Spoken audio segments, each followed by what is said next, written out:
So I will start the presentation. The title is Projected Guns Converge Faster. Will be presented in NeoRIPS 2021.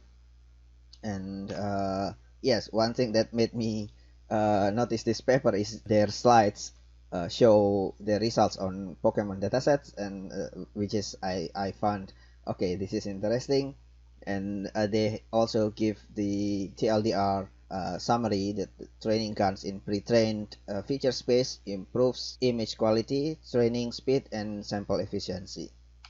So the abstract summary is that we know that GANs, generative adversarial networks, needs careful regularization, fast amounts of compute, and expensive hyperparameter sweeps.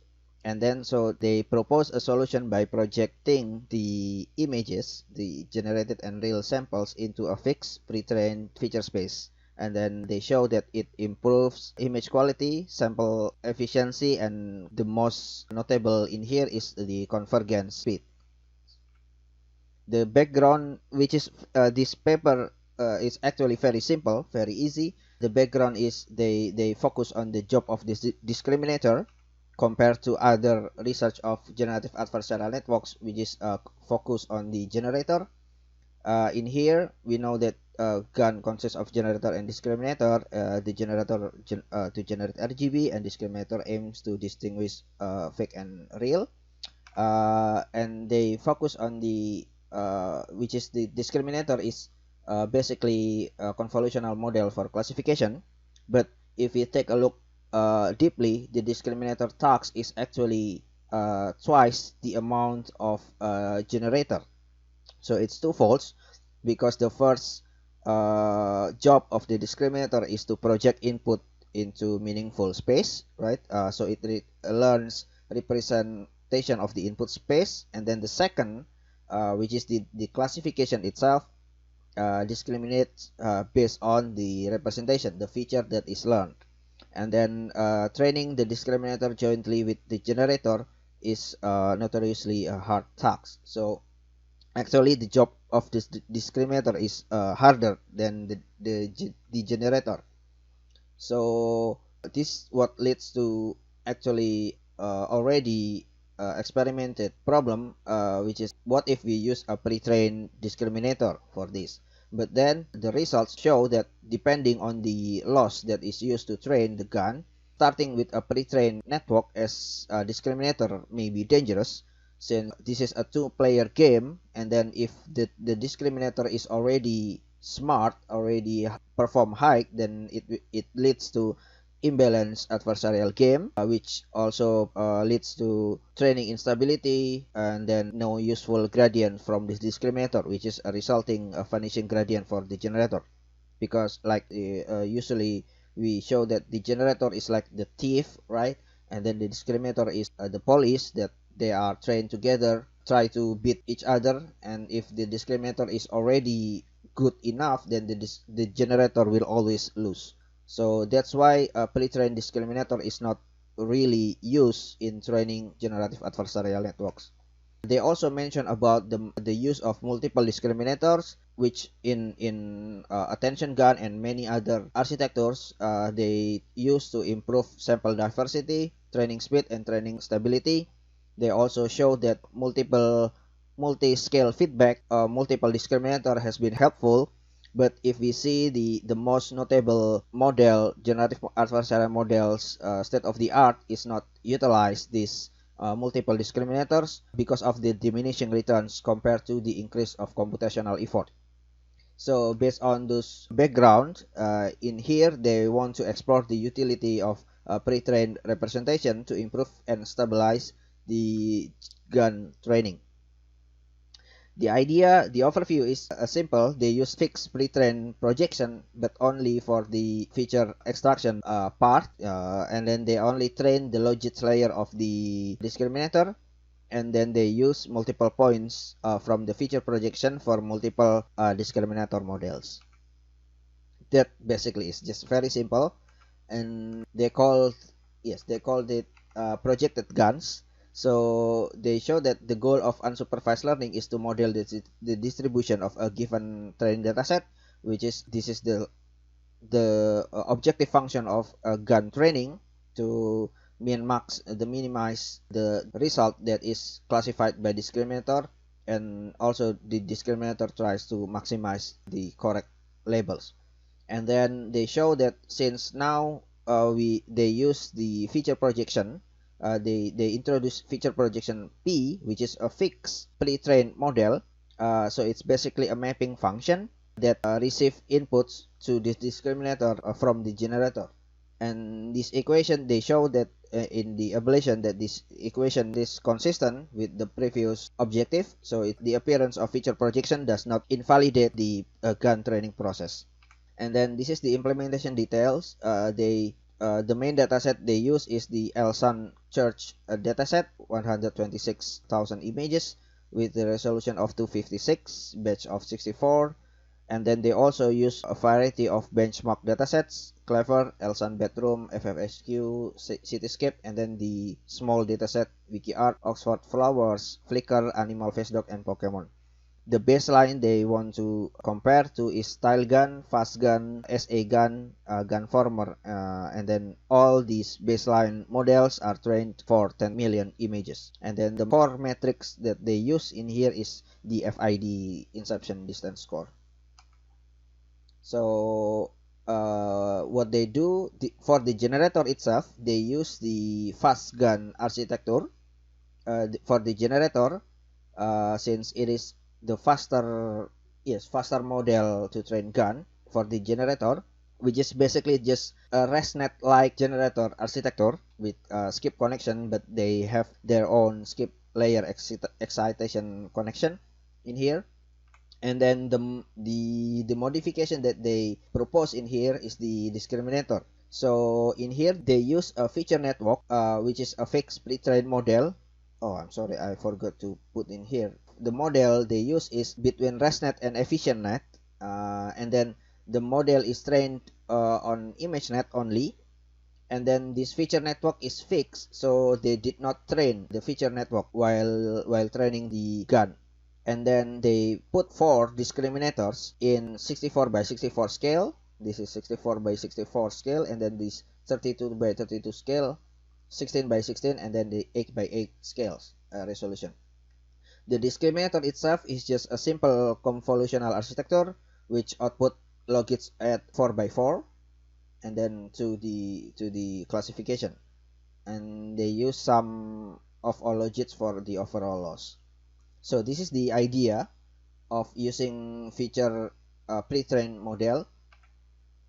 And then the problem when they first try this implementation is that features at deep layers are significantly harder to cover. So the addition of this discriminator at the deeper layers actually decrease the performance. They thought that this feature in deeper layers are significantly harder to recognize. So they propose an approach in here that let the discriminator focus on a subset of the feature space while willingly disregarding other parts. So they want to mix the content of this feature. The solution they propose is the cross-channel mixing and cross-scale mixing.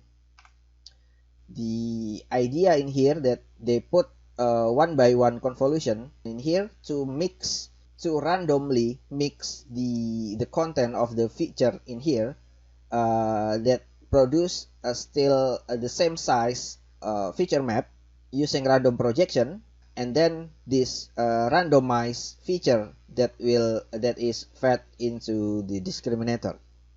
So this is the cross-channel mixing. This 1-by-1 convolution is not trained, so it's just a random mixing kernel in here to mix the channel, initialized using Kaiming initialization in all 4 discriminators.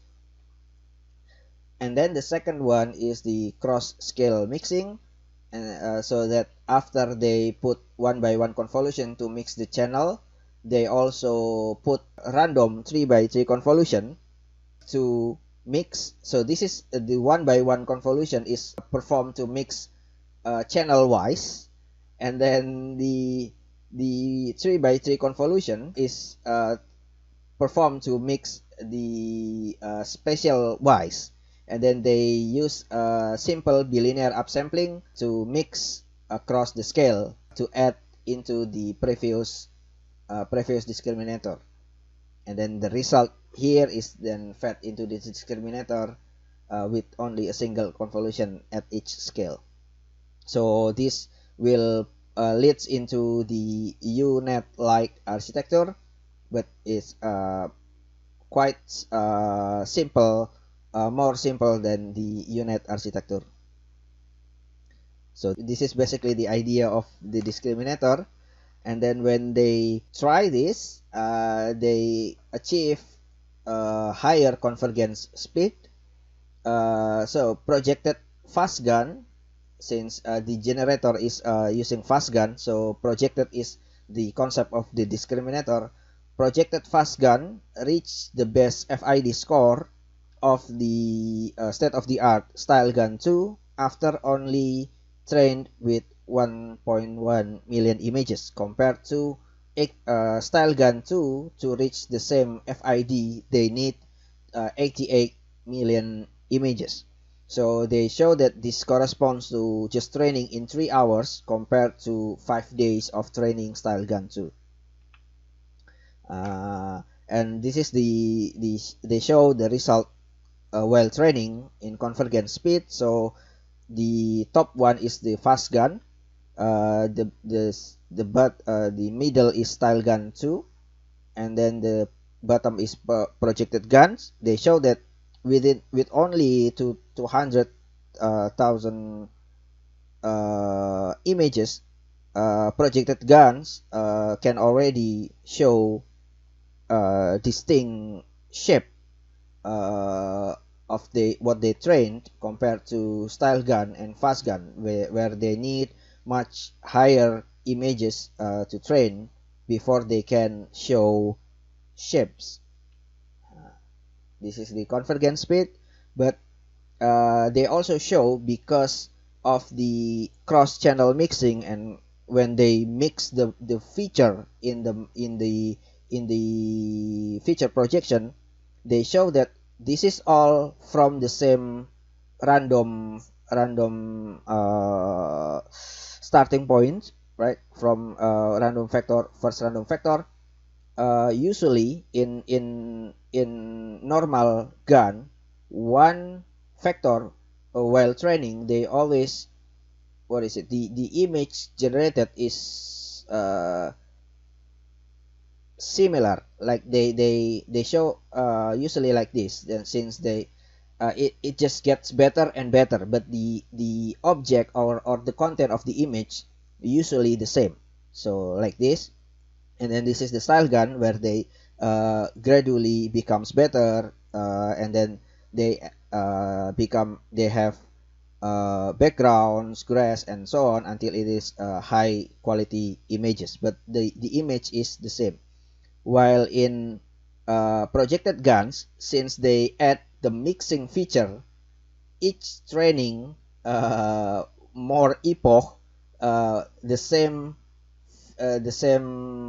factor input phi or z generates into different images, like this. Since in each training they mix randomly the feature, so the image produced is quite different in each epoch. And so this is, they show the FID score. Projected guns outperforms all baselines in terms of FID values by a significant margin on all datasets that they tried. So, and then they also show they beat the prior state of the art after observing fewer than 600,000 images. So this is projected gun. This is the compared. The SA gun and everything needs 10 million images to achieve just this much FID score, and then they show that projected guns only need half, and then they already produce much lower FID score. Yes, like that. So this is also the result that they show in the paper for the Clever dataset, Elson Church, and then Art, Cats, and then the Pokemon. I just show this is the enlarged uh, enlarged images. The difference between this is the actual image, and then this is the result from the gun, the projected guns. And then this is also the examples.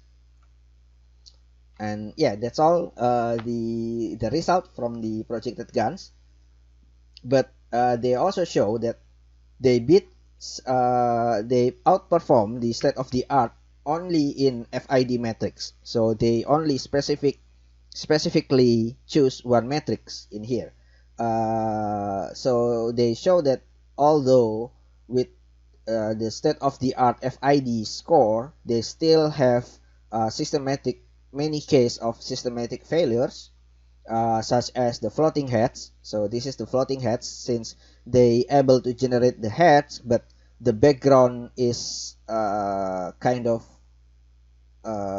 remove the body of the cats in here.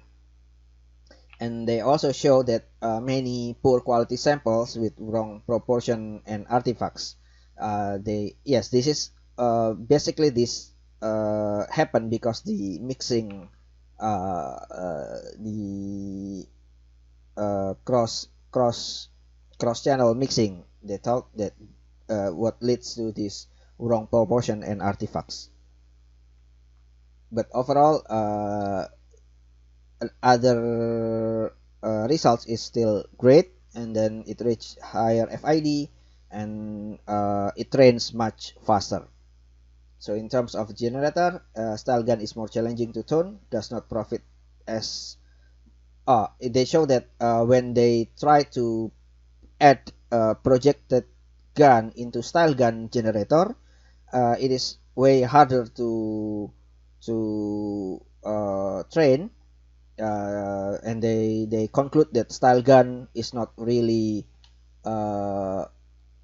really suitable for projected training. And Fastgun generator is fast to optimize, but simultaneously produce unrealistic samples like before in some parts of the latent space. They thought that this is a problem that could be solved by mapping network similar to Stylegun. Yes, this is the last time they speculate that unifying the strength of both architecture, like they said that they combine the Fastgun with the mapping network of Stylegun, might improve the performance even further. And yes, that's all for the paper introduction. Thank you very much. If there is any question.